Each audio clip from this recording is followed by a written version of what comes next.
Good morning, good evening, Megan Mitchell. Happy Valentine's Day. If I don't make another video this week, it is Tuesday, February 10th, and I'm not sure if I'll be back on this week.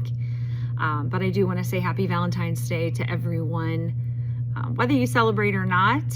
Just want to send out some love. I know James Hawkins made a video about everyone needing a boost. And that is so true. There's so much going on right now in the world, and we all need a boost. We all need someone to say that they appreciate us and, just that they see us for who we are. But today, I want to talk to you about something that, everything that I create, all of my content is usually about something that has sparked my interest or just something I've seen. I don't usually set out for a specific topic. I wait for something to, inspire me. And my brain, I'm a bit neurodivergent, and my brain makes connections and sees patterns between things. So, it typically all can be related back to our journey in Victory with Ash. But not just that, the things that I'm talking about are relative to all different parts of our lives. So this topic was triggered by, I saw an artist that photographs horses, and the artist's name is Andreas Burba. If I had any of the images here, I would definitely share them with you because they're very interesting. What makes them interesting is that he uses reinforced glass and has the horses get on top of the glass, and he photographs them from below. And this is a new perspective. We don't see horses from below. We don't usually get underneath horses. That's not, probably safe. But what I noticed is that there's just a great intimacy with the images and a lot of personal connection to the horse that you don't get in the typical views that you see them. Makes the horses seem more relatable, and it makes them kind of have this quirky, almost like a personable characteristic to them. And this made me think about the perspectives that we have on life and in general, and how we go about life with very normal, everyday perspectives. We probably go on the same routes. We probably, we're all looking from the same perspective. We're not seeing from the perspective of someone who's much taller than us. We're not seeing from the perspective of, the little critters on the ground. I think as an artist, I have probably a more attuned eye for these sorts of things, and not just visibly, but also metaphorically. And I think about things a little bit different than maybe not everyone does. So this made me think about what it would be like to change perspective, and how that alters the way we interact with the world and the way we interact with our experiences. So how many things in life could be changed by actively shifting our perspective? And this relates in my brain to our journey in Victory with Ash, because I've had several people over time say to me how they feel like they wasted so much time, and I've never felt a sense that I wasted time in this journey. And maybe that's because I have a little bit different perspective. So I want to talk to you about destination versus journey perspective. Let me read something that I read. I don't know the author because it wasn't stated.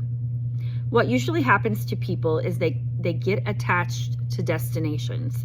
The Olympic athlete to the gold medal, the CEO with funding a lavish retirement, they become prescriptions and lose sight of what's necessary for now.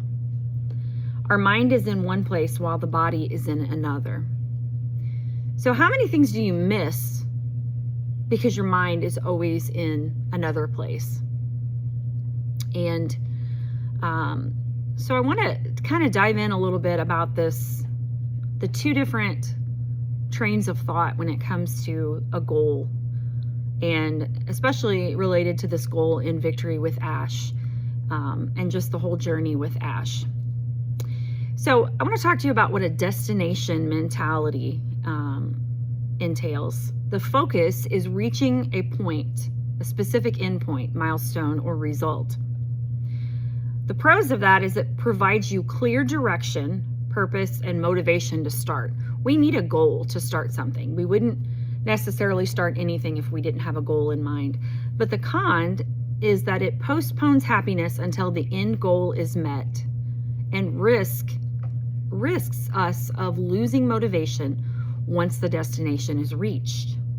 You know, this makes me think of how many things when we get there, when we get to that point, we have a sense of sort of a sense of depression. We get there's a downer about, it wasn't about maybe planning or the party itself. It was about the planning. You've been planning a party, but when you actually have the party, it doesn't live up to that expectation. So, the joy was actually in the planning itself.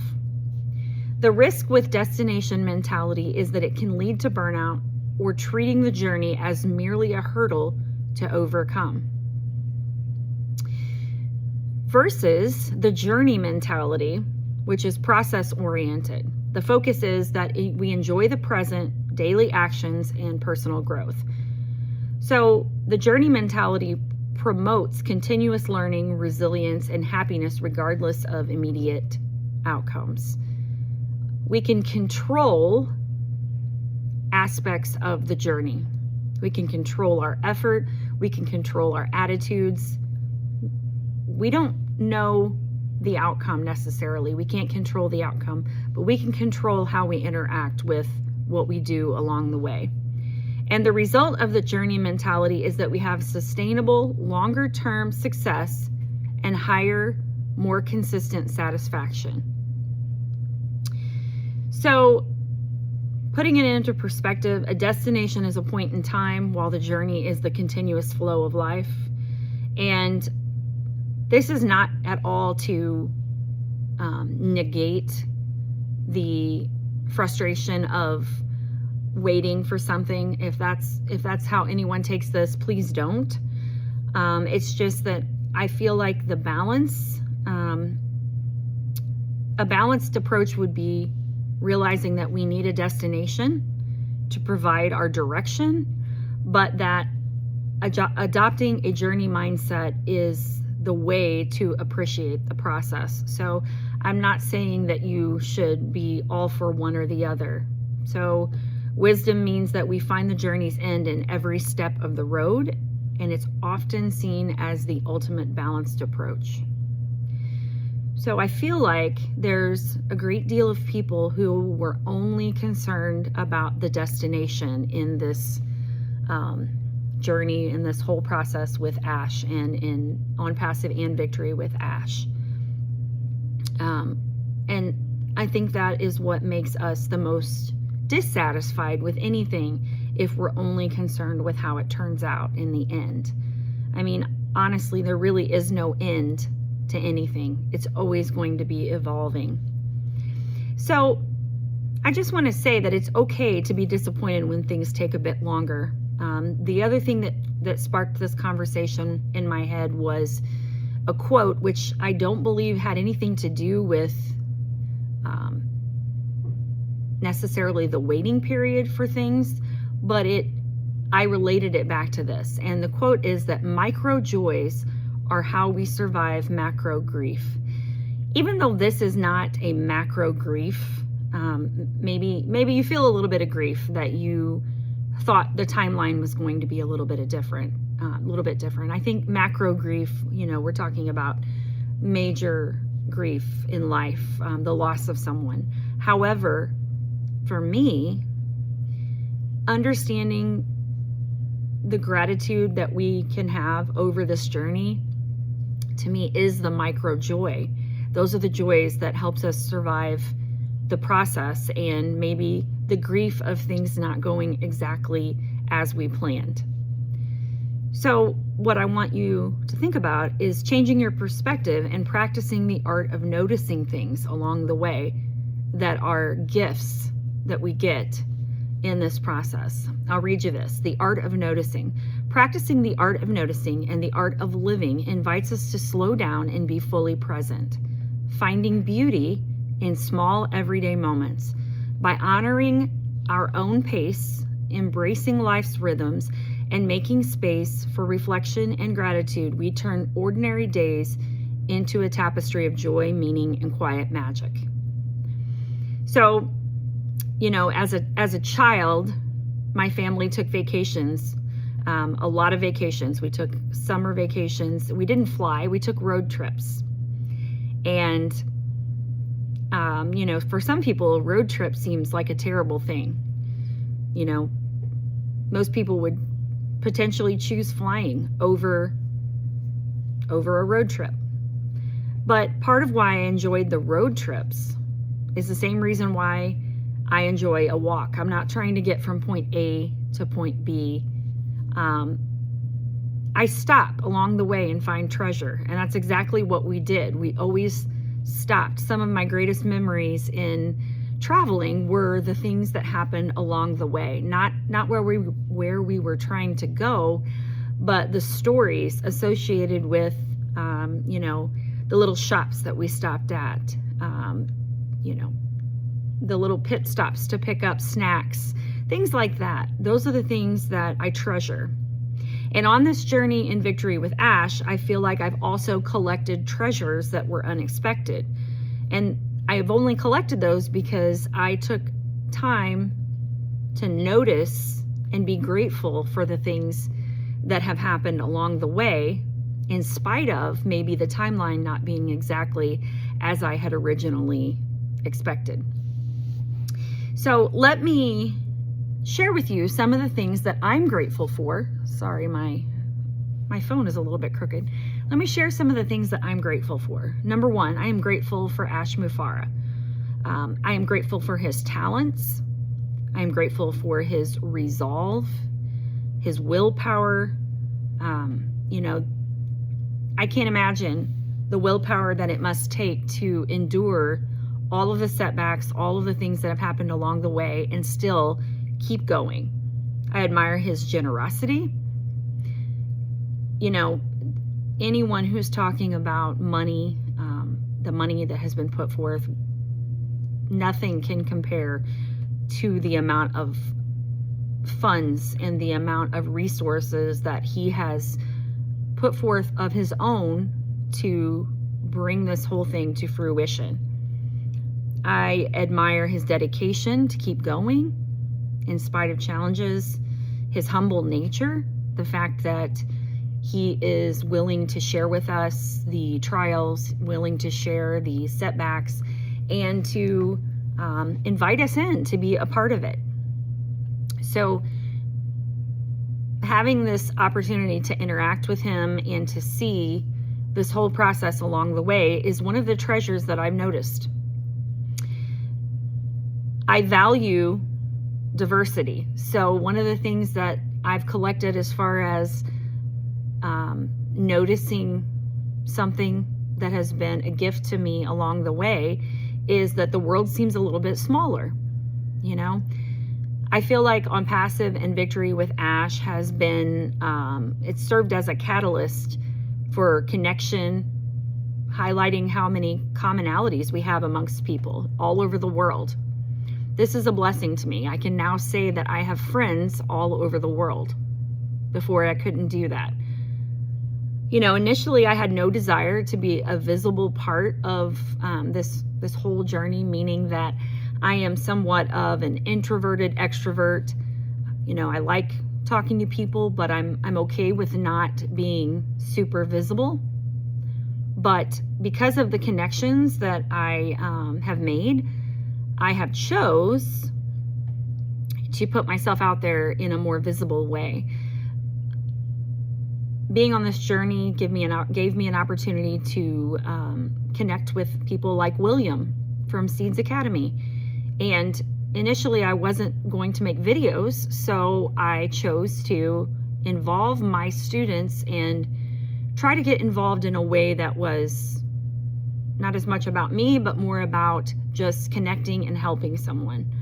I started a project that is called Art for Global Good, where we do a fundraiser, or, you know, I incorporate it into my curriculum and we auction off the art, and we've been able to help the children at Seeds Academy. That was my initial way of becoming involved, because I didn't want to be super visible.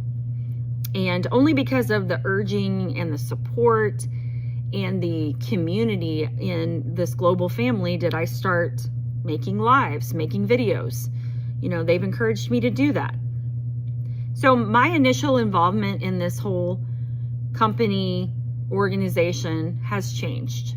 You know, I don't see any part of it as a waste of time, because I've been noticing all of the blessings along the way. Do I want the same things that everyone else wants in the end? Of course, I do want those things. I'm not negating the fact that we all have needs. I'm not negating the fact that we all have wants. But I feel more at peace with the journey, I think, because I see what it has given outside of any monetary gains. And honestly, just like when I drive to work, people question, why would you want to drive that far? I have a little bit of a commute, but there's a space between leaving and arriving at work. It gives me time to think. It gives me time to listen to music. I enjoy the comfort of my car. I can sit and reflect as I'm driving. I can watch the sunrise. Sometimes when I get up, it's early enough that I watch the sunrise. So it doesn't feel like a long drive to me. Would I rather just jump in the car and arrive at work in a few minutes? Honestly, no, probably not. I need that space in between. And I feel like we needed this space in between the beginning of this journey and where we're going. We needed that space for everyone to reevaluate themselves, reevaluate their goals, evaluate their reasoning, their motives for being on this journey. If your motive was only money, then I can see why perhaps you were disappointed. But there's so much more to gain. And I just encourage you to open up your eyes, open up your perspective, maybe make a list of some of the things that you've gained over this time.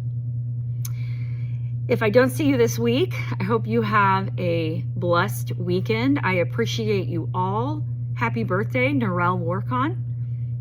I hope it's a wonderful, wonderful birthday for you. Happy Valentine's Day, and I will see you next week.